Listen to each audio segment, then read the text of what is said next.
Try this right now. Reach for your earliest memory. The very first one. How old were you, 3?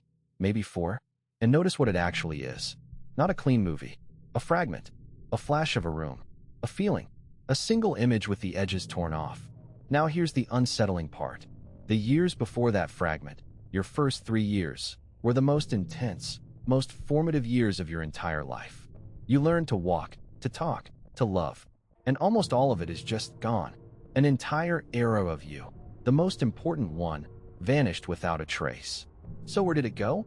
The answer is genuinely fascinating, and it says something deep about how memory itself works. This forgetting isn't a personal quirk. It happens to nearly everyone, so reliably that scientists gave it a name: infantile amnesia.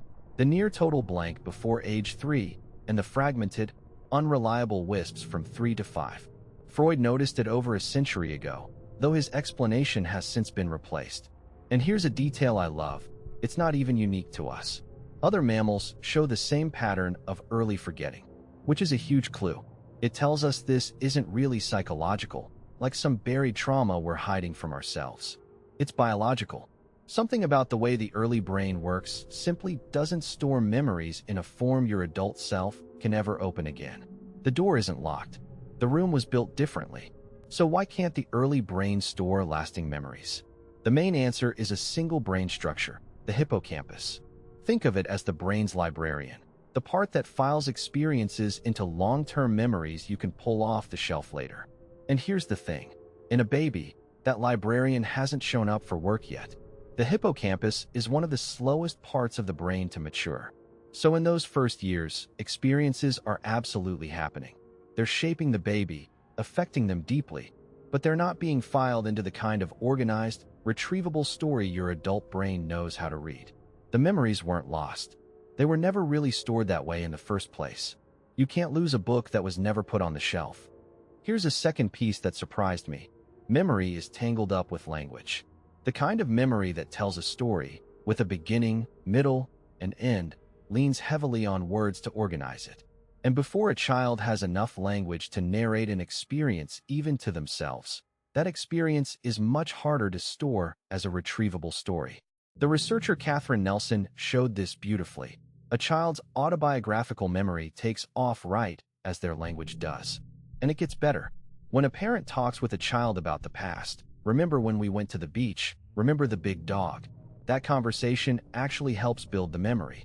Being told the story of your own life is part of how you come to remember it. The narrator helps write the book that the librarian files. Okay, now let me unsettle you a little more, because even the memories you do have aren't what you think. We imagine memory like a video file, played back faithfully. It's not. Every single time you remember something, you're rebuilding it, quietly editing it with what you know now, what you've been told, how you feel today.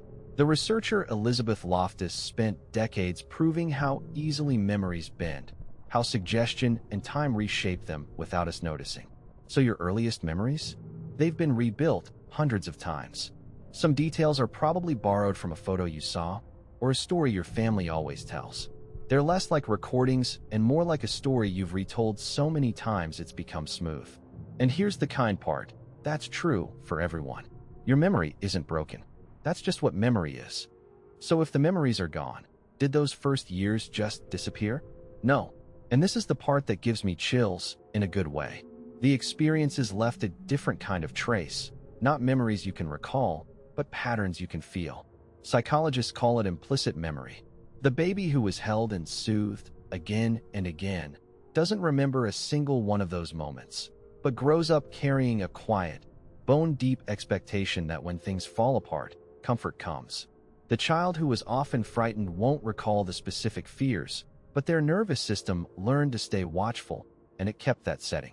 Your earliest years didn't leave you stories. They left you something deeper, a felt sense of whether the world is safe, whether people show up, whether you're okay. You can't remember it, but you've been carrying it your whole life. So your first chapter isn't gone. It just isn't written in words. It's written in something older, in how your body relaxes around certain people, how you brace around others, in your quiet baseline sense of whether the world can be trusted. You can't read those pages, but you live by them every single day. Which brings us, finally, to the last question of this series, the big one. How much of the child you were is still running inside the adult you've become? And what, if anything, can you do about it? This is the first chapter. One episode left. Subscribe, and I'll see you there.